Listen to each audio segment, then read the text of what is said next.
মায়ের কাছ থেকে তো বিদায় নিয়েছি, তাই না? আমরা যাবো সেই সানবান্ধার ঘাটে, গিয়ে আমরা মনের সুখে চান করে আবার আমরা বাড়িতে ফিরে আসবো, তাই না সখী? তাই ঠিক আছে সখী, চলো। তাই তো, তাই বলছি। ওরে কলসি কাঠে লইয়া রে বেহুলা, যায় শালার বায়ার ধারার ঘাটে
যেখানে চান করি সেখানে কি বলছি বড়শি ফেলে বসে আছে। তুমি কি বলো আমার সখী এখানে চান করবে, তুমি এখান থেকে অন্য ঘাটে গিয়ে বড়শি বাও। বলতেছি তুমি এই গাছ ছেড়ে ওই অন্য ঘাটে যাও, আমার সখী স্নান করবে। এই সখী বলো সখী। ওগুলো আবার কি ডাকে তোমার সখীকে গিয়ে যা বলো কেবলমাত্র আমার একটুকু হলো দেখো সখী বলতেছি বললো কাবলে একটুকু হয়েছে। এ কি বলছো সখী? সখী এদের সখী তুমি একবার গিয়ে বলো আমার সখী এখানে চান করবে, তুমি এখান থেকে অন্য ঘাটে গিয়ে বড়শি বাও। তুমি শরম পাইছো? দেখো তবে ঠিক বলতেছি, আছে। এই গাছ ছেড়ে অন্য ঘাটে যাও, আমার সখী স্নান করবে। হ্যাঁ তোমার সখীকে পাঠিয়ে দাও। ঠিক আছে। সখী দেখো সখী হ্যাঁ বলো সখী। বললো তোমাকে যেতে বললো। ও আমাকে যেতে বললো, তবে ঠিক আছে যা করার আমাকে করতে হবে। তোরা সব ও কর্ম ঠিকই বুঝেছিস। তোরা এখানে দাঁড়া, কি করতে হয় দেখে, তাই না হারুন ভাই? কেউ পারিক না হলে তো হারুন আছে, আর আছে, সমস্যা নেই। এই যে বৈদেশি, আমাকে ডাকছো? তোমাকে ডাকবো না থেকে এই কলা গাছকে ডাকবো। তবে কি জন্য? বৈদেশি তো নজর খারাপ, গায়ের উপর খালি উঠতেছে। তবে দেখো বৈদেশি, বলো। তোমাকে আমি চিনি না জানি না তুমি কোথা থেকে এসেছো, তাও তোমার পরিচয় কোনো কিছুই জানি না। তাই বলছি আমি এখানে রোজ চান করি, তুমি এখান ছেড়ে অন্য করে কি বলছি বাও, আমি এখানে চান করবো। ইসরে আমি আগে এসেছি এই ঘাটে বলছি বাবু মাছ ধরবো, তারপরে যাবো, নতুবা যাবো না। আহা কি মধুর কথা বিদ্যুৎ ভাই, ওর বাপ বানা তার বানা সে ঘাটটা বানাতে গেছিল। এই যে শোনো শোনো বৈদেশি, তোমার বাবার কি ঘাট এটা? বললাম তো আমি আগে এসেছি বলছি বাবু মাছ ধরবো, তারপরে আমি দেশে ফিরে আর যাবো। ভাই এ আর ভাই শালা তো সাসরা, পুরা সাসরা। দেখো বৈদেশি, তুমি ভালো ভালো বলছি এই ঘাট থেকে অন্য ঘাটে গিয়ে বলছি পাও, না হলে কিন্তু আমি গালি দেবো। আর যত গালি দিতে পারো আমি বসে বসে শুনবো। বুকের পাতা কি রে? তবে ঠিক আছে, আমি যখন গালি দেবো তুমি যখন বসে বসে খেলবে শুনবে আমার গালি, তাহলে শোনো আমার গালি। হ্যাঁ ভাই, ওই কাটে ছেড়ে ফেলে লাউ পরে সে হাতের বয়র সায়াল তুই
ওই বৈদেশি আমাদের কলেজ করে ভেঙে ফেলেছে। আমি বাড়িতে কোন মুখে যাবো সখী? আমাকে ও ভাই বলে দাও সখী। আমি বাড়ি থেকে মাকে কি জবাব দেবো সখী? আমাকে কলম কিনে মারালো সখী গো, আমাকে কলম কিনে মারাইলো।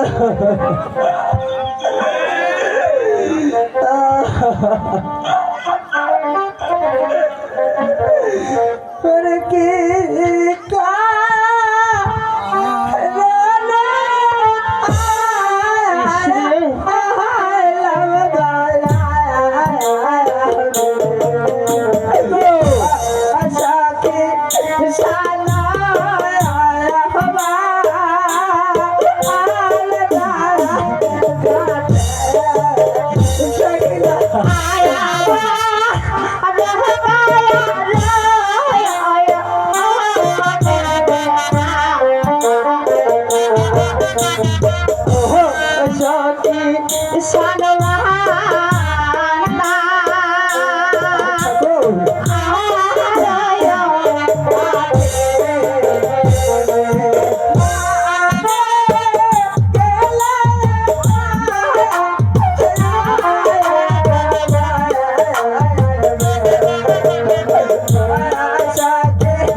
আমি বাড়িতে কেমন করে যাবো সখী? আমি বাড়িতে কেমন করে ফিরে যাবো?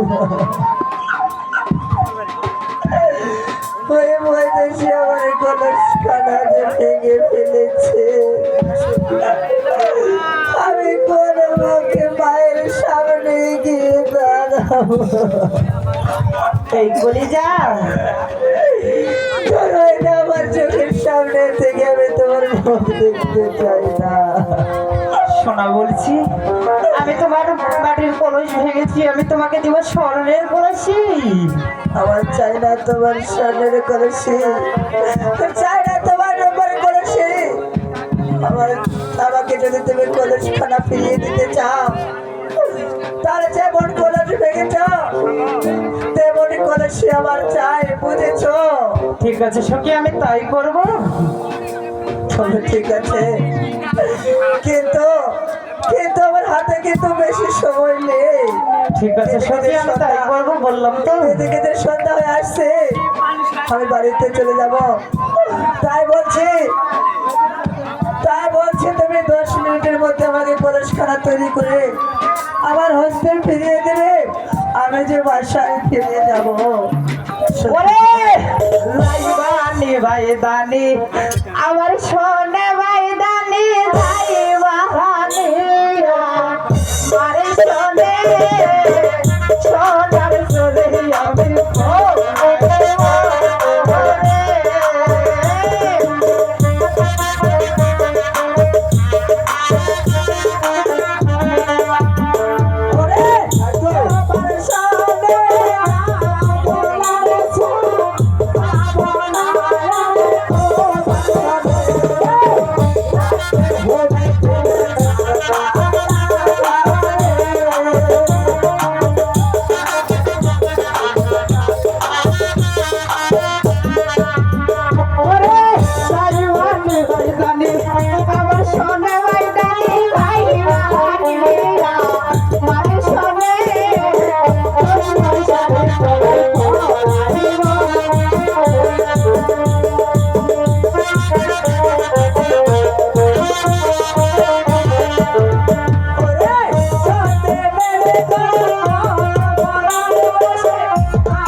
গানে আমার সোনার গানে গাই বাহানে আর শোনে সোনার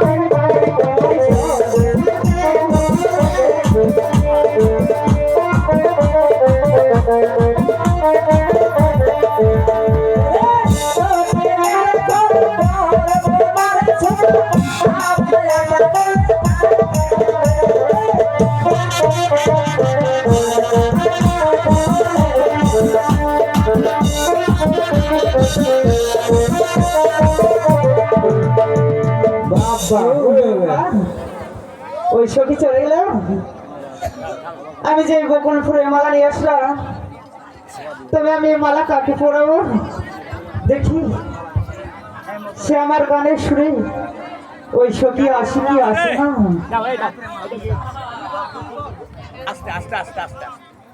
হ্যালো হ্যালো, এক মিনিট।